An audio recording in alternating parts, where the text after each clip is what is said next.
Halo, halo, halo. Selamat datang di Arkai Story, tempat para pecinta manhwa berkumpul. Tarik napas, buang semua masalah kalian, dan mari kita mulai. Zuofan di tengah hutan, menggunakan jurus kuat yang dia sebut dengan mantra kuno. Aksi ini membuat Nona Luo kaget karena dia mengira formasi sihir atau array lepas kendali. Namun, Zuofan justru senang karena dia merasakan kekuatannya kembali. Dia berhasil membuat terobosan dahsyat, menembus lapisan ke-7, ke-8, ke-9, hingga mencapai puncak Body Foundation Realm. Meskipun teknik itu hampir menghabiskan kekuatan sihirnya, hasil terobosannya sangat memuaskan. Setelah mengumpulkan kembali energi, Zuofan menyeringai puas karena sumber daya di dantiannya meningkat setidaknya 3 kali lipat dari biasanya. Setelah badai energi mereda, Nona Luo dan rombongan menghampirinya, menanyakan kemana dia pergi dan kenapa Rai bisa lepas kendali. Zuofan beralasan itu mungkin karena linsinya terlalu kecil. Kemudian, Zuofan dengan dingin menyatakan, dia bersyukur karena musuh-musuhnya sudah mati. Mendengar itu, Pang Tongling berlutut di hadapan Zuofan, menyesali perbuatannya yang sempat menghina Zuofan saat dia berada di bawah kekejaman musuh. Pang Tongling menyatakan siap menerima hukuman dan memberi hormat pada Zuofan atas kehebatannya. Zuofan menghargai kesetiaan Pang Tongling, membandingkannya dengan pengkhianatan dari orang lain yang membuatnya jatuh. Dia kemudian merendahkan diri, mengingatkan Pang Tongling bahwa dia hanyalah pelayan kecil, sementara Pang Tongling adalah kepala penjaga keluarga Luo. Zuofan juga menjelaskan bahwa Nona Luo juga terlibat. Pang Tongling sangat gembira setelah mengetahui Nona Luo juga ikut merencanakan dan membantu mengalahkan Xuan Guanxia. Ditambah kekuatan baru Zuofan, Pang Tongling yakin bahwa menghidupkan kembali keluarga Luo sudah dekat. Zuofan menanyakan apa rencana selanjutnya. Pang Tongling menjelaskan bahwa mereka akan pergi ke kota Feng untuk menemui keluarga Cai, di mana anak pemimpin keluarga itu akan menikahi Nona Luo.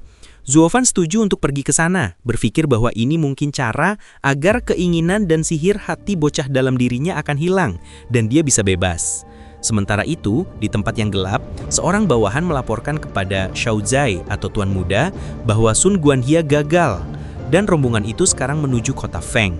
Xiao Zai itu pun tersenyum licik dan memerintahkan pemantauan dilanjutkan. Di lokasi lain, Xiao Zai menemui seorang master. Ia berencana agar naga itu berada di tangannya dan mengancam akan mengirim master yang terbaring untuk bersatu kembali atau mati dengan saudara-saudaranya. Master itu sangat marah mendengar hal itu. Lalu, 5 hari kemudian, rombongan Zuofan tiba di kota Feng. Nona Luo dan Pang Tongling terkesan dengan keramaian kota, tetapi Zuofan sama sekali tidak terkesan, menganggapnya tidak ada bedanya dengan desa gunung. Zuofan bertanya apakah mereka akan langsung ke kediaman keluarga Cai. Pang Tongling menjelaskan bahwa mereka tidak bisa langsung mengunjungi keluarga Cai karena khawatir akan diperlakukan kasar dan diremehkan. Nona Luo berencana menemui pejabat kota terlebih dahulu untuk mengurus masalah birokrasi, sementara yang lain diminta menunggu di penginapan. Zuofan yang kesal karena merasa direpotkan, memutuskan untuk melihat-lihat tempat itu sendirian. Saat beranjak pergi, dia tiba-tiba dihina dan diancam oleh Lin Hai, adik Nona Luo, yang menyuruhnya menghormatinya setelah calon kakak ipar Lin Hai datang. Zuofan merespons ancaman itu dengan dingin dan langsung menendang bocah itu hingga jatuh. Pang Tongling panik dan Nona Luo memarahi Zuofan, tetapi Zuofan cuek dan menjawab bahwa bocah itu yang mulai duluan. Zuofan kemudian menghampiri Nona Luo dan menawarkan diri untuk disingkirkan jika kehadirannya mengganggu, sebuah sikap yang menunjukkan ketidakpeduliannya terhadap status mereka. Saat berkeliling, Zuofan teralihkan dengan seorang nona yang menginterupsi seorang penjual yang mengaku master giok dan menuduh gioknya palsu. Si penjual marah dan mengusir nona itu. Zuofan ikut membenarkan bahwa giok itu palsu dan dia mengaku memiliki cara untuk membuktikan giok itu palsu. Zuofan menantang si penjual giok yang keras kepala untuk membuktikan bahwa batu gioknya palsu. Ia menggunakan cairan sederhana dari belerang dan endapan untuk mengujinya. Tak lama setelah giok dimasukkan, giok itu meleleh dan larut, membuktikan kebohongannya. Si penjual itu terkejut dan harus mengakui bahwa gioknya palsu. Masyarakat yang merasa tertipu langsung mengamuk. Mereka berteriak-teriak meminta uang dan batu spiritual mereka kembali, menganggap si penjual sebagai pembohong. Di tengah keributan itu, si penjual yang malu berteriak ke arah Zuofan. Wanita anggun yang sebelumnya ikut bicara berterima kasih kepada Zuofan karena telah membantu membuktikannya. Kemudian dia pergi. Zuofan menganggap wanita itu aneh. Setelah itu Zuofan memanggil Pang Tongling. "Lau Pang, kembalilah ke penginapan." Dan dalam kalimat penutup yang santai, Zuofan bilang, "Ngomong-ngomong, aku pinjam 10 batu spiritual. Ada sesuatu yang harus aku lakukan." Menunjukkan dia harus mengurus sesuatu dan butuh modal dari Pang Tongling.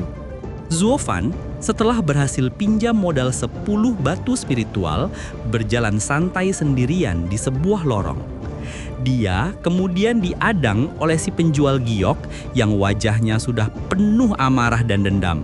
Si penjual itu langsung memaki Zuofan. "Hei, bocah!" Lalu Zuofan menyapa balik, "Bos, akhirnya aku menemukanmu." Si penjual yang kini bertindak sebagai ancaman langsung menantang Zuofan. "Kau mencariku? Berani sekali kamu menemuiku. Apa kau tidak takut?" Zuofan dengan ketenangan khasnya membalikkan situasi. Justru dia yang menawarkan bisnis kepada si penjual. "Bos, aku di sini menemuimu untuk melakukan bisnis."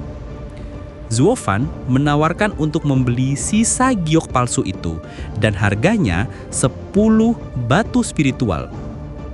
Tawaran ini membuat si penjual bingung. Ia mempertanyakan kenapa Zuofan mau menghabiskan 10 batu spiritual untuk barang palsu yang tadi pagi hanya dihargai 3 batu. Zuofan lalu menyeringai, lalu berkata, walaupun itu palsu, itu bisa sedikit berguna. Tapi suasana langsung tegang. Si penjual itu marah dan menuduh Zuofan sudah menghancurkan bisnisnya. Dia berteriak kerugiannya besar dan dia tidak akan membiarkan Zuofan pergi. Si penjual menegaskan tawaran 10 batu Zuofan terlalu sedikit. Zuofan membalas tantangan itu dengan tatapan tajam dan pertanyaan menusuk. "Berapa yang kau inginkan?" Karena tawaran itu dianggap penghinaan, si penjual berteriak, "Aku menginginkan hidupmu," dan memanggil anak buahnya untuk mengepung Zuofan. Zuofan hanya mau berbisnis, tapi si penjual tambah marah menganggap Zuofan pantas mati. Ia lalu menyuruh anak buahnya untuk menyerang. Tapi tiba-tiba mereka tidak bisa bergerak. Si penjual seperti dikendalikan dan menyerahkan batu itu ke Zuofan. Zuofan dengan gagahnya melangkah menganggap si penjual mencari kematiannya sendiri, sambil mengeluarkan jurus penyerap energi. Lalu latar berpindah ke penginapan. Zuofan menyuruh Pang Tongling untuk menjaga pintu penginapan. Zuofan masuk ke dalam, siap menggunakan batu spiritual. Zuofan akhirnya menyendiri di dalam kamar setelah menyuruh Pang Tongling menjaga pintu. Dia fokus pada batu spiritual kecil berwarna ungu yang berhasil dia dapatkan. Ternyata benda itu jauh lebih gila dari giok palsu. Itu adalah darah peri.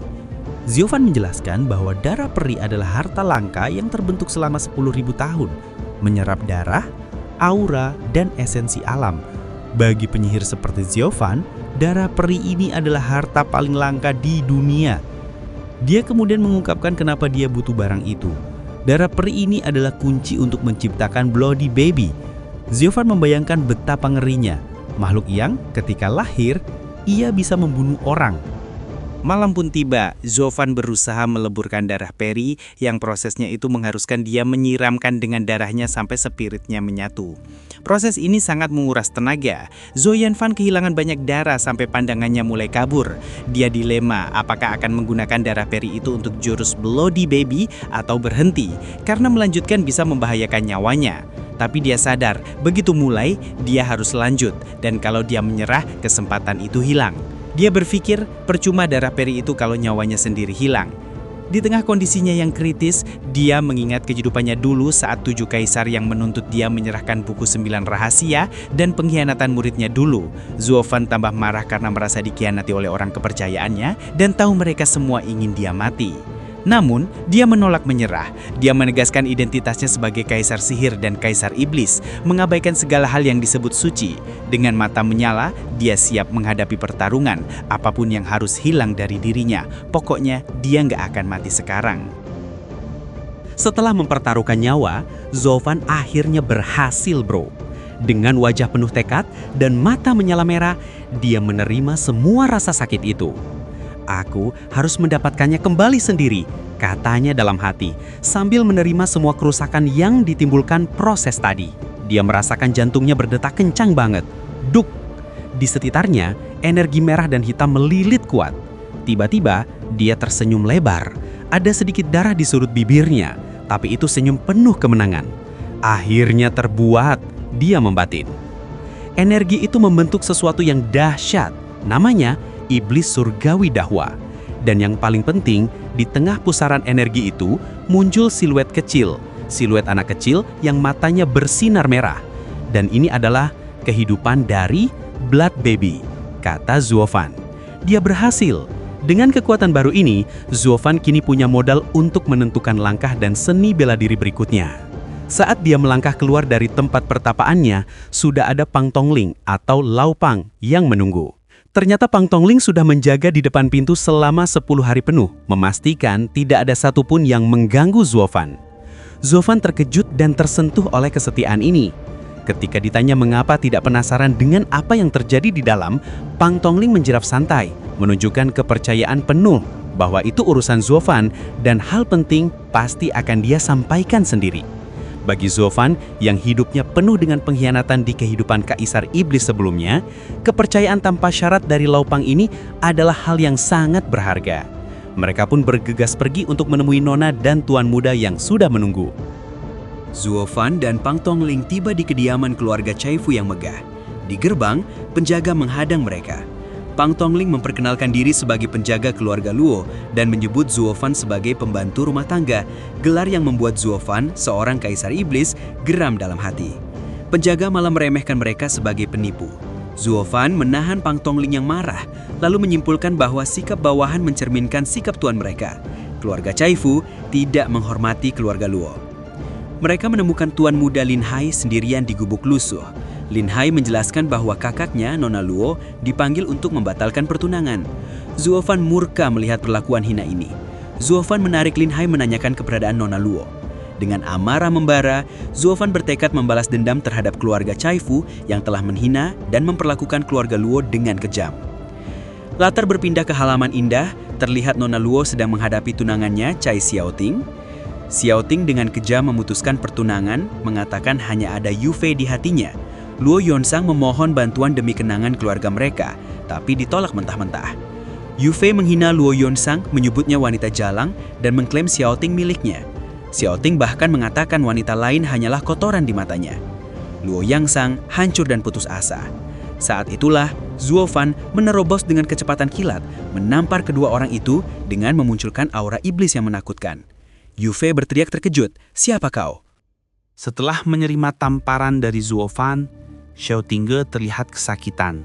Sekaligus heran mengapa Zuofan bisa bergerak secepat itu. Zuofan sendiri merasa bingung. Padahal dia sudah menyaksikan segala penderitaan di dunia ini, namun mengapa saat melihat Nona Luo ditindas, hatinya terasa sakit. Zuofan bergumam, "Sihir hati sialan." Zuofan kemudian mengajak Nona Luo untuk pergi dari sana. Tetapi Yu Fei berteriak menyuruh mereka berhenti. Dia marah dan berkata bahwa Nona Luo beserta kelompoknya tidak bisa pergi begitu saja. Nona Luo bertanya, "Apa yang kau inginkan?" Dengan wajah penuh amarah, Yu Fei menuntut agar Nona Luo dan kelompoknya berlutut. Nona Luo membalas bahwa tuntutan itu terlalu berlebihan. Namun, dua orang itu malah tertawa.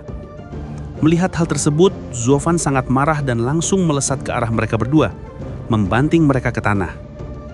Yu Fei merasakan sakit yang luar biasa hingga jidatnya berdarah. Zuofan menatap mereka dengan tatapan dingin. Yu Fei semakin marah dan mencaci maki Zuofan. Tanpa basa-basi, Zuofan langsung menendang Xiaoting hingga terpental ke arah Yu Fei. Semua orang yang melihat kejadian itu terkejut. Zuofan berkata dengan tenang, "Membuat diriku berlutut. Kau berpikir terlalu banyak." Tiba-tiba, seseorang datang. Dia adalah pemimpin keluarga Sai, ayah dari Xiaoting. Xiaoting segera mengadu bahwa Zuofan telah membuat masalah di kediaman Sai. Zuofan dan pemimpin Sai saling bertatapan. Zuofan kemudian menebak tingkatan kultivasi dari pemimpin Sai tersebut. Mendengar tebakan Zuofan tepat sasaran, Pemimpin Tsai bingung mengapa Zhou Fan bisa mengetahui tingkat kultivasinya. Dia lalu menanyakan identitas Zhou Fan. Zhou Fan menjawab, "Namaku Zhou Fan, pembantu keluarga Lou." Pemimpin Tsai tidak menyangka bahwa pembantu keluarga Lou begitu muda dan memiliki aura yang misterius. Hu Fei kemudian menuntut agar pemimpin Tsai memberikan hukuman kepada keluarga Lou.